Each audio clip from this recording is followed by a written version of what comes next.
Nah, kondisi-kondisi ini membuat Bung Ara sama Bung Fahri mesti empot-empot jantungnya ini.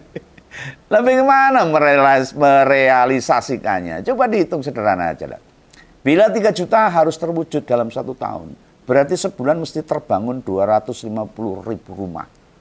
Problem utamanya bukan rumah yang terbangun. Sekali lagi, melainkan biaya yang untuk bangun. Apa enak itu? Apa tersedia?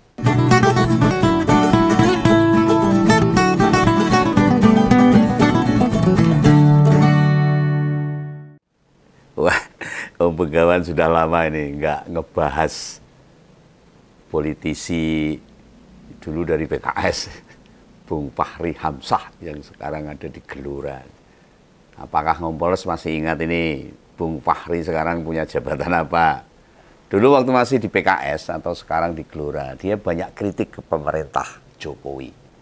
Begitu menjelang Pilpres, secara pelan-pelan suaranya makin hilang ditelan angin. Nah, Bung Fahri banyak diam sekarang. Tidak lagi kritik terlontar dari mulutnya. Nah, saat ambang batas ngusung calon kepala daerah diturunkan sama MK, dia belas tidak ngomong, tidak berkomentar. Ada apa ini?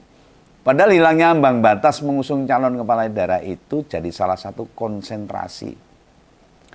Begawan lumayan ngikutin apa pandangan-pandangan dia itu. Nggak ada itu. Nah, termasuk gagasan ambang batas anggota DPR. Itu yang pengen dihapus sama Bung Fahri. Mengapa sekarang ini partai politik yang bisa masuk Senayan? Kan hanya 8 partai itu, karena ambang batas tidak terpenuhi. P3 misalnya, yang di berbagai provinsi punya banyak wakil rakyat di DPR di provinsi maupun kota kabupaten. Gagal di tingkat nasional dan tidak punya wakil di Senayan. Ya disebabkan berlaku ambang batas partai secara nasional. Maunya Bung Fahri ini, siapapun calon wakil rakyat yang suaranya paling besar di semua daerah, ya tetap terpilih, bisa ke Senayan. Lah piye. Nah, meski partai yang mengusung secara nasional suaranya kecil loh. Tapi kali ini Om Begawan tidak mau bicara soal itu.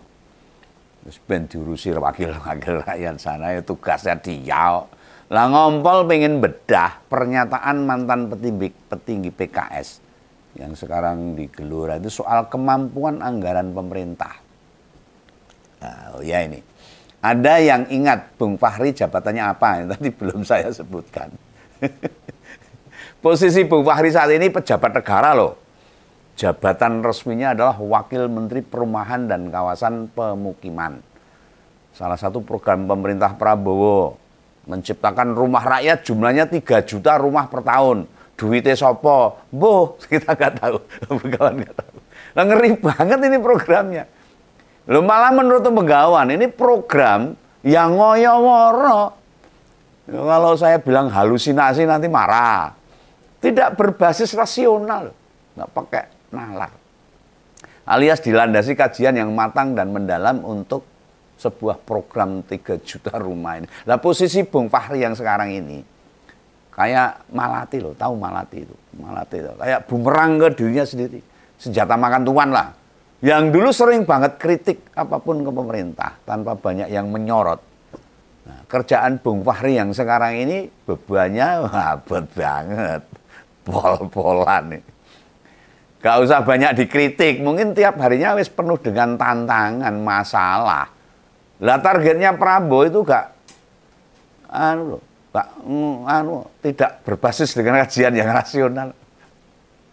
Target 3 juta rumah itu program yang tidak mendasar pada banyak aspek loh, yang melingkupi program itu. Yang tak maksud begini loh, bukan sekedar 3 juta rumah terbangun, sebab harapannya itu dari program itu mampu narik putaran ekonomi nasional.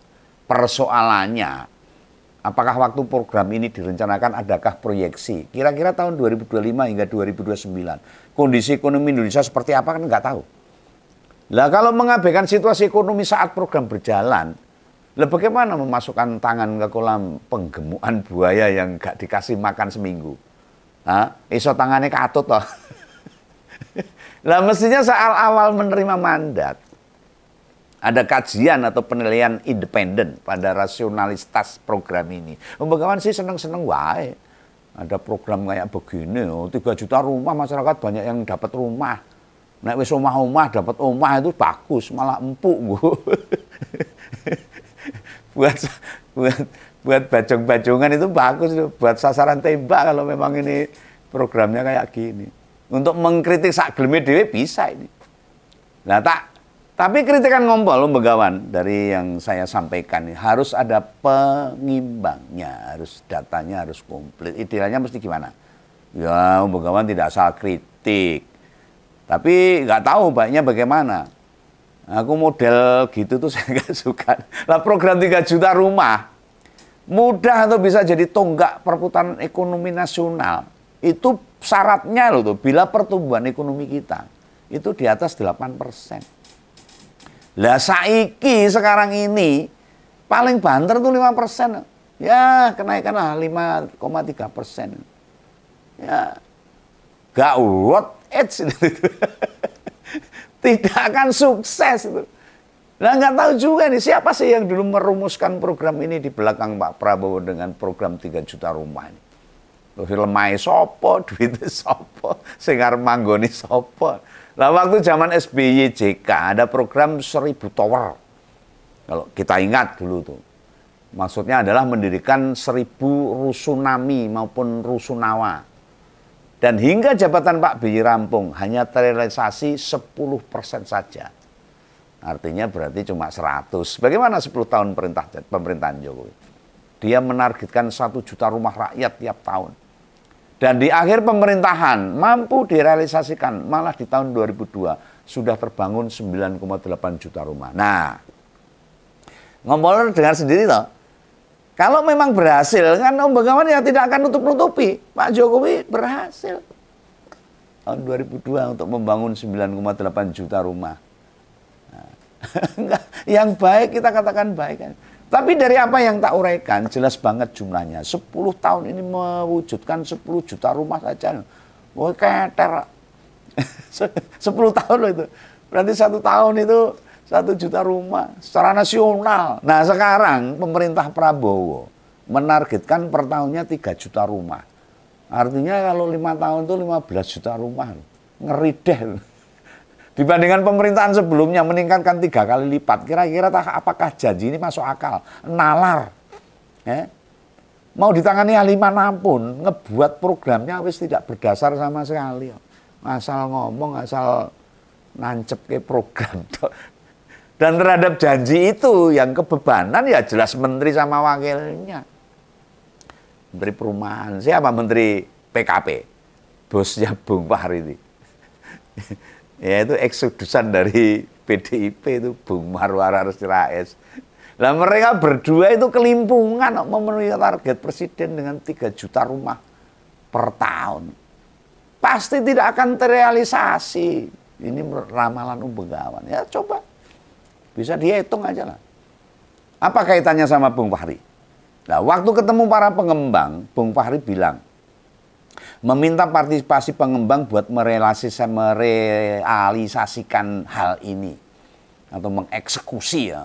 Nah, memang sih masih puluhan juta rakyat yang tidak atau belum punya rumah.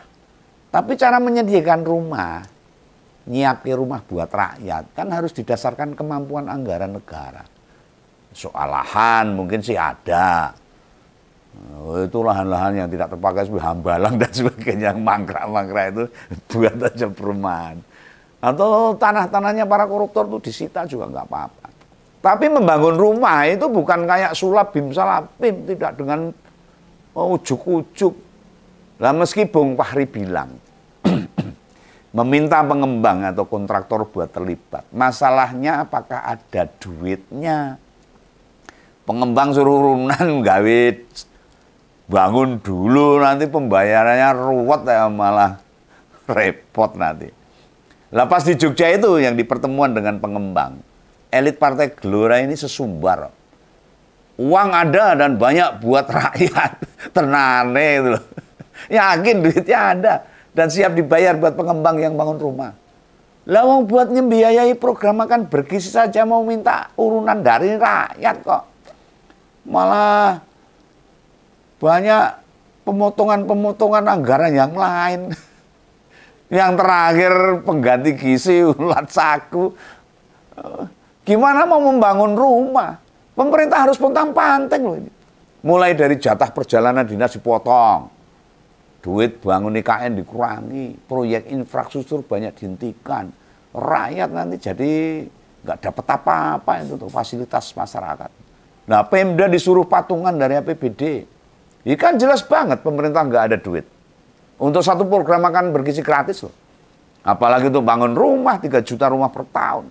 Lah kalau buat ngebayarin makan bergizi, kabeh dieret-eret, disudah duitnya, dikurangi alokasinya, gimana buat bayar bangun 3 juta rumah setahun? Aman-aman. Nah, kira-kira para pengembang yang hadir di acara Bung Fahri atau membaca berita inilah, pada ngandel nggak itu? Percaya nggak? Penggawan yang membaca soal ini saja jadi merasa geli, lucu. Lawang jelas banget loh, kemampuan keuangan kita ini baru morak-moranda, minus, lagi kepayahan begini, gimana mau merealisasikan program itu? Lah apa terus bisa disimpulkan? Gandeng programnya itu membangun rumah buat warga miskin, program rumah buat rakyat berpenghasilan rendah, lantas anggarannya kecil. Kan yang enggak, butuh duitnya dikit. Lah kalau program 3 juta rumah itu, omong-omongnya so kerdus. Kan ya enggak. Persis kayak rumah peta di kolong jalan layang itu, di bantaran rel kota dan sebagainya. Rumah pemulung yang sumpek di ibu kota, enggak seperti itu. Atau program garapnya semua sendiri, enggak. Ya pasti standar. Pada zaman Jokowi memang ada program rumah MBR itu. Atau rakyat kenalnya rumah subsidi. Yang dulu harganya 130 juta, dan naik terus sekarang mungkin seharga 180 juta, bahkan 200 juta, sing kuat ya sopo itu. Padahal harga segitu tuh luas tanahnya paling-paling 60 meter persegi. Dengan tipe 21 atau tipe 30. Lah, bahasa iklan perumahan, ya itu tadi, tipe 21, 30. Dengan harga 180 juta. DP-nya rumah kira-kira 30%. Kalau 180 juta kan 60 juta. Sing kuat sopo gitu. Cicilannya aja sampai 1,5 juta per bulan. Nah, tergantung mengambilnya berapa tahun bisa berkurang. Nek besaran segitu apa ya mungkin rakyat bawah bisa membeli. Kita cek saja bagaimana pertumbuhan atau putaran ekonomi kita sekarang. Lawang hidup rakyatnya masih susah, sulit nyari duit sekarang, wangene ora pol-polan ini. Jadi Bung Fahri daripada mbujui pengembang, ngerayu-ngerayu buat berpartisipasi dalam program 3 juta rumah, lebih baik kasih loh masukan ke presiden. Turunkan target 3 juta rumah per tahun. Jadi 3 juta rumah buat 10 tahun. Itu nggak apa-apa. Daripada orang sido, itu baru agak realistis target 3 juta rumah. Setahun bakal mengancam posisi menteri dan wakil menterinya nenek orang sampai terrealisasi. Lah ya mau bagaimanapun sulit kok terrealisasi. Tidakkah Kompolnas dengar sendiri, Prabowo sampai ngemis-ngemis ke negara lain loh. Muter-muter ke negara lain. Apa itu namanya tidak ngutang? Yang bakal nambahi beban APBN. Dan Menteri Keuangan sudah kasih saran. Usaha sudah kasih warning. Hati-hati dengan hutang negara. Qatar sudah menyanggupi bantu 1 juta rumah. Emang kalau bantu tuh nggak bayar. Bantu tuh namanya hutang, Bung. Orangnya ini bos. Tapi yang mengerjakan bukan pengembang tanah air. Melainkan malah dari Cina. Lah itu malah Cina. Negara Cina. Bukan rakyat kita. Nah kita dapat apa itu? Lah mau bagaimanapun banyak pengembang tidak siap dengan program ini. Mereka tahu benar kemampuan pemerintah sekarang. Yang duitnya goyang kiri, goyang kanan. Bank yang mau menguncurkan KPR ya bakal pusing. Soalnya mau bagaimanapun duitnya ya dari bank, bukan dari pengembang. Bank sendiri posisinya rentan sekarang, berjudi istilahnya.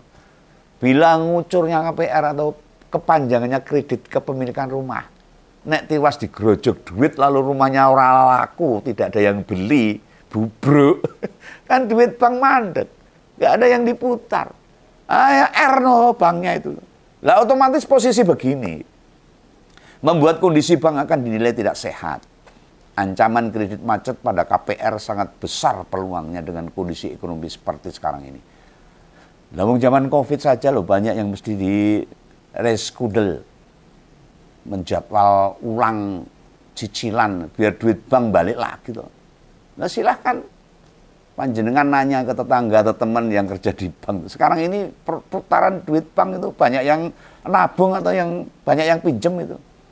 Bank-bank besar saja lagi dipusingkan sama pinjaman Sritek sama Duniatek yang belum balik itu.